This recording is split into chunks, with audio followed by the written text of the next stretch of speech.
Hello there, and welcome to another episode of With Enough Prep Time. I'm your host, the Nerd Man, and today it's not really a stream. That's why I haven't kind of announced it, or I'm not really that bothered if I get any viewers or not, regarding this stream.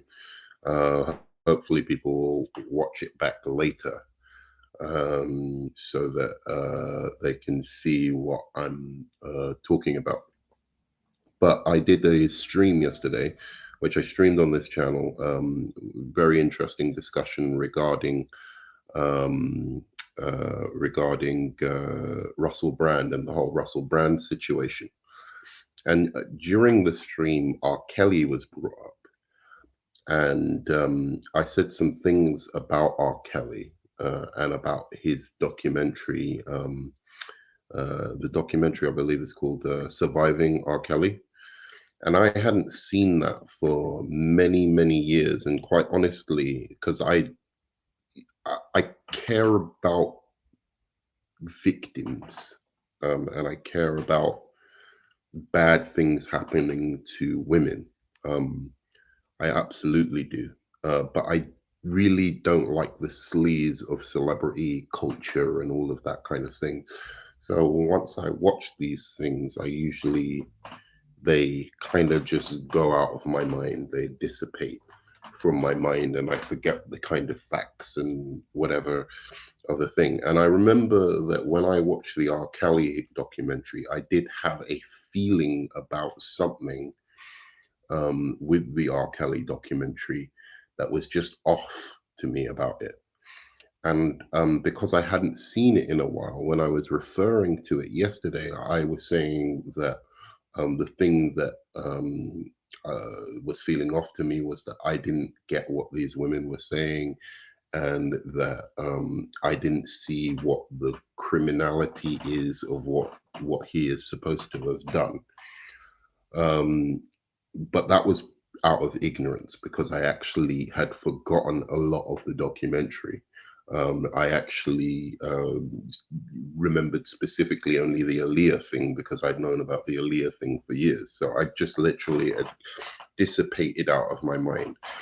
And so, just out of curiosity, I rewatched it again. Like I've been rewatching it just this morning, and I realized it wasn't, and this is why I'm doing this video. It wasn't that I didn't understand the criminality of what they were saying in the R. Kelly video or documentary. When I was watching it, the feeling I was having that there's something off about the documentary is that everybody talking about these criminal things R. Kelly was doing should all be arrested too. That was that was the off feeling I had about the documentary because people were being interviewed in the documentary who clearly um, kept on doing business with this guy after knowing, having full knowledge of the stuff he was doing, clearly were enabling him um, very directly in criminal ways to actually um, perpetrate some of the alleged crimes. I still believe, you know, I don't know. I wasn't there. I know that people can get upset, angry, and fabricate things. But of the two things that I genuinely do believe, because there's supposedly video evidence of one of them, and obviously we know about Aaliyah, is this one about the underage girl and urinating on her in a video, and it's disgusting. And I think he's a terrible individual for having done that. And I wanted to make that clear in this video because of what I said yesterday, because I just put that out of my mind. So, I'd forgotten all of the details. But yeah, regarding that specific thing, I just think that is monstrous and has no justification. And I genuinely believe from the evidence given that, he did that, and that leads me to believe that he did a lot of other stuff, and the stuff he did was seriously criminal. And as I said, I just forgot the documentary, and that's why I kind of said those things about, like, oh, I didn't know about the criminality of what he'd done. But actually, what I was referring to, the feeling that I was getting watching the documentary, as I was saying just earlier, for those who've joined just now, the feeling I was getting about why the R. Kelly documentary seemed off to me wasn't that, as I said yesterday, because I'd forgotten the documentary, it wasn't that I didn't think that there was really many criminal things that the women were stating he had done in the documentary. But actually, the eerie feeling I was getting is, why are all these people in the documentary who clearly enabled him, who clearly brought underage people to him, who clearly knew that was his sexual proclivity, why are all these people why are we allowing these people to be interviewed as if they weren't criminals alongside R. Kelly?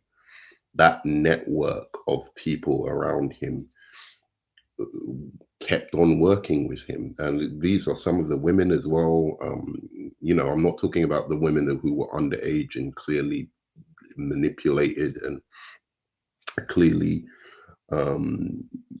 groomed to be in this situation. I'm talking about older people, older men, older women who were around all of this stuff happening and are only now coming out and kind of going, oh, this was terrible that this happened and it was criminal. And, you know, I, I can maybe look, the allure of money is great. It really is. But when it comes to that kind of activity, when you're talking about um, this kind of activity with minors, there's no excuse. There's no amount of money that allows you to turn a blind eye to a man in his 30s, 40s, whatever, doing this kind of stuff with young girls. So I wanted to make that very clear that, I apologize for having stated that. I still, again, I know I don't think he's been tried for these actual crimes. He was tried for something else, but I still wanted to make that specific thing very, very clear about my opinion, because I apologize. Sometimes I get mixed up because there's so many of these different, cases out there.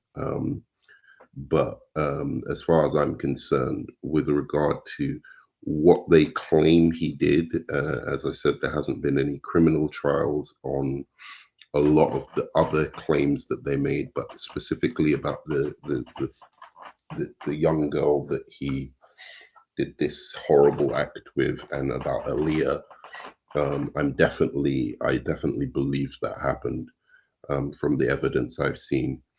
But also, yeah, and I think that's awful, and he should never be allowed to, make money off music or anything, or nobody should do business with him. He can make money off music, if he serves his time and he can somehow platform himself, but nobody, no record label, nothing should do business with him. No TV, no YouTube should, anything should promote him in any kind of way. I was there for that stream. I can see why you're clarifying, but I understood the overall point you were making. It's completely understandable you didn't recall all the details. Yeah, thank you for understanding, Miss Susie. It just, because I started watching it again this morning, I was just like, I can't live with having said those things yesterday, and then watching the documentary. I still believe, you need to have a trial and it needs to be proven and he needs to be convicted. But on the two things, as I said, I feel like there's enough evidence that's out there to basically just say, that's it, I'm done with R. Kelly with regards to those two things, clearly. But also, I believe all the rest of the women, for the most part, on that documentary as well. Um, uh, I, you know, again, he's still innocent until proven guilty with those charges, but I believe them, in that particular scenario.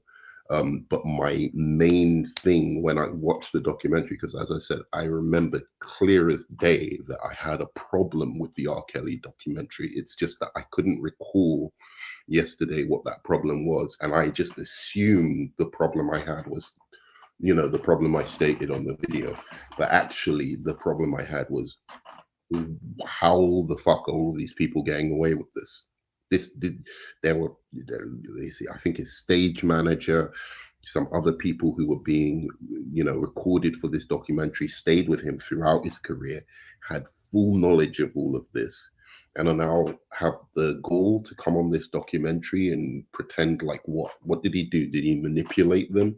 All he did is pay them money, to stick around and watch him. He said he was the witness at the Aaliyah's wedding, his wedding with Aaliyah, So this stage manager comes out, says, I forged documents saying a girl of the age of 15 was 18, which is completely illegal.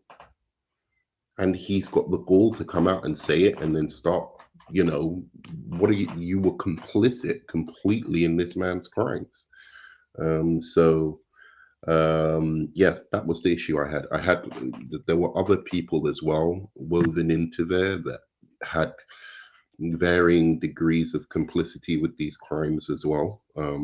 That I just thought, I don't understand this documentary. I don't understand why all of these people are not being corralled and brought up on criminal charges. They should be, and it should be sent a message, a very firm message to people who are handlers of such a deviance, that that's not acceptable. So anyway, that's just it. I want to make this very sweet and short, and just apologize to anybody who maybe felt kind of like, what's he talking about, kind of thing, on my last video. So thanks very much for watching. Thanks very much, Miss Susie. Have a good Sunday, and yeah, I hope you enjoy the rest of your Sunday. Peace.